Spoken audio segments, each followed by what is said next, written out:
प्रधानमंत्री नरेंद्र मोदी ने जो अपना कैबिनेट विस्तार किया है उसमें जिस तरीके से नए नए मंत्रियों को शामिल किया गया है और कुछ वरिष्ठ मंत्रियों को जिस तरीके से मंत्रिमंडल से बाहर कर दिया गया है, ये कहीं ना कहीं अपने आप में भारत में पहले ऐसा अभ्यास है। और अगर भारत की आप अभी तक के इतिहास देखें तो इस तरीके की निर्णय आप लोग कभी नहीं देखे होंगे कि इतने वरिष्ठ मंत्रियों को अचानक सरकार में से हटा दिया जाए, जिनका काम भी अच्छा था, जिनका परफॉर्मेंस भी अच्छा था, और उनके जगह पर जो है नए मंत्रियों को शामिल किया जाए। और ये भारत के इतिहास में ऐसा कभी भी नहीं हुआ है और ये पहली बार हुआ है। और जो अभी प्रधानमंत्री नरेंद्र मोदी का पूरा कैबिनेट है या फिर हम कहें पूरा मंत्रिमंडल है, वो जितना बड़ा है इतना मंत्रिमंडल बड़ा भी कभी भारत के इतिहास में नहीं हुआ है। लेकिन प्रधानमंत्री मोदी की जो ये मंत्रिमंडल है, इसको अगर आप देखें तो इससे बहुत कुछ जो संदेश है वो स्पष्ट नज़र आती है। जिसमें अगर हम बात करें तो इसमें बिल्कुल क्लियर स्पष्ट नज़र आती है कि ये जो पूरा मंत्रिमंडल है वो जो है आगामी निर्वाचन को ध्यान में रखते हुए गठन किया गया है। चाहे अगर हम बात करें यूपी निर्वाचन, चाहे बात करें हम गुजरात चुनाव, चाहे बात करें हम 2024 के चुनाव, और इस बीच में होने वाले जितने भी राज्य के चुनाव है उन सभी को जो है ध्यान में रखते हुए इस मंत्रिमंडल को विस्तार किया गया है। आप लोगों को पता होगा कि इस मंत्रिमंडल में सबसे ज़्यादा मंत्री जो है यूपी से लाए गए हैं। यूपी से 7 मंत्री है, वहीं गुजरात से 5 मंत्री हैं। और इसके अलावा अगर हम पूरे भारत को देखें तो हर वर्ग, हर क्षेत्र, हर जाति, हर समूह सभी को जो है साधने की कोशिश की गई है और सभी का प्रतिनिधित्व इस सरकार में है। और इस सरकार की जो ये नई मंत्रिमंडल है, इसमें अगर हम कुछ अच्छी बातें देखें तो इसमें यह है कि जितने भी मंत्री हैं सब पढ़े लिखे मंत्री हैं। बहुत सारे डॉक्टर्स हैं, बहुत सारे प्रोफेसर्स हैं, बहुत सारे जो है इसमें बड़े बड़े डिग्री हाथ किए हुए लोग हैं। यानी कि अगर हम ओवरऑल इस मंत्रिमंडल को देखें तो एक शिक्षित मंत्रिमंडल है।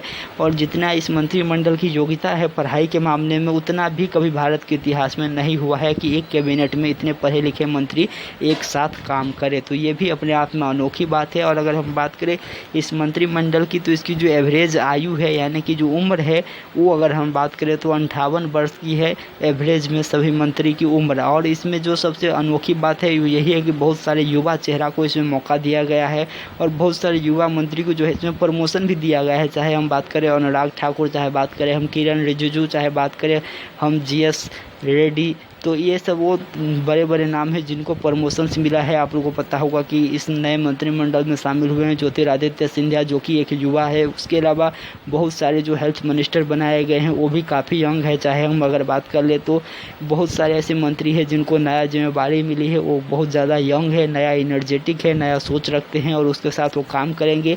और इसमें महिला की जो सहभागिता है वो भी बढ़ चढ़ के दिया गया है। तो कहीं ना कहीं प्रधानमंत्री नरेंद्र मोदी ने इस कैबिनेट को विस्तार करते हुए सभी पक्षों को ध्यान में रखा है और सभी चीज़ों को मद्देनज़र रखते हुए इस कैबिनेट का विस्तार हुआ है।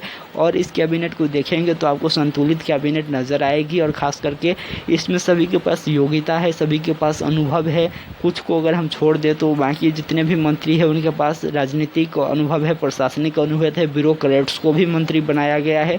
तो कहीं ना कहीं ये सभी चीज़ों को ध्यान में रखते हुए और जो आगामी चुनाव है उसको ध्यान में रखते हुए पूरा का पूरा जो ये डिज़ाइन है मंत्रिमंडल का उसका बनाया गया है। क्योंकि अगर हम बात करें तो रविशंकर प्रसाद हो या फिर प्रकाश जावड़ेकर हो, इन सभी को जो है मंत्री पद से हाथ धोना पड़ा है। इन सभी को जो है मंत्रिमंडल से बाहर का रास्ता दिखाया गया है। हो सकता है इनके लिए कोई अलग भूमिका तैयार किया गया हो, लेकिन जितने बड़े नाम थे अचानक से इनका इस्तीफा आना ये बहुत बड़ी बात है। चाहे हम बात करें शिक्षा मंत्री की, स्वास्थ्य मंत्री की, ये सभी का इस्तीफा हुआ है। तो कहीं ना कहीं एक बड़ा प्लान के साथ बीजेपी ने इस मंत्रिमंडल को विस्तार किया है। प्रधानमंत्री मोदी का एक बहुत ही बड़ा विजन इसमें नज़र आता है। और जिस तरीके से कहा जाता है कि जो भी प्रधानमंत्री मोदी की जो काम करने की तरीका है उसको मैच नहीं करते तो उनको मंत्रिमंडल से बाहर कर दिया जाता है, और वही इस मंत्रिमंडल में नज़र भी आ रहा है। तो इस मंत्रिमंडल को देखते हुए एक बात बिल्कुल साफ है कि ये जो मंत्रिमंडल है वो आगामी चुनाव और ख़ास करके अगर हम बात करें तो यूपी चुनाव, गुजरात चुनाव और 2024 का चुनाव, इसको ध्यान में रखते हुए इस मंत्रिमंडल को बनाया गया है। क्योंकि कहा जाता है कि अगर आपको केंद्रीय चुनाव जीतना है तो ख़ास करके 2 स्टेट में जो है जितनी ही होती है, जिसमें से एक होता है यूपी जिसमें चुनाव होने वाला है, दूसरा है गुजरात और तीसरा है महाराष्ट्र।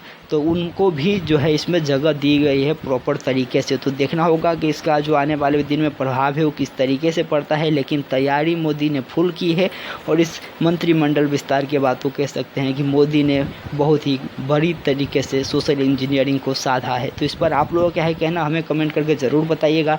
आपको क्या लगता है कि ये मंत्रिमंडल कितना सक्षम है, कितना अच्छा काम कर पाएंगे, हमें कमेंट करके ज़रूर बताइएगा। फिर मिलेंगे बहुत जल्द ऐसे ही कुछ नए अपडेट के साथ। तब तक चैनल को ज़रूर सब्सक्राइब कर दे, बेल आइकन का बटन ज़रूर प्रेस कर दे, वीडियो को ज़्यादा से ज़्यादा लाइक और शेयर ज़रूर करें और बने रहे हमारे साथ। नमस्कार, धन्यवाद।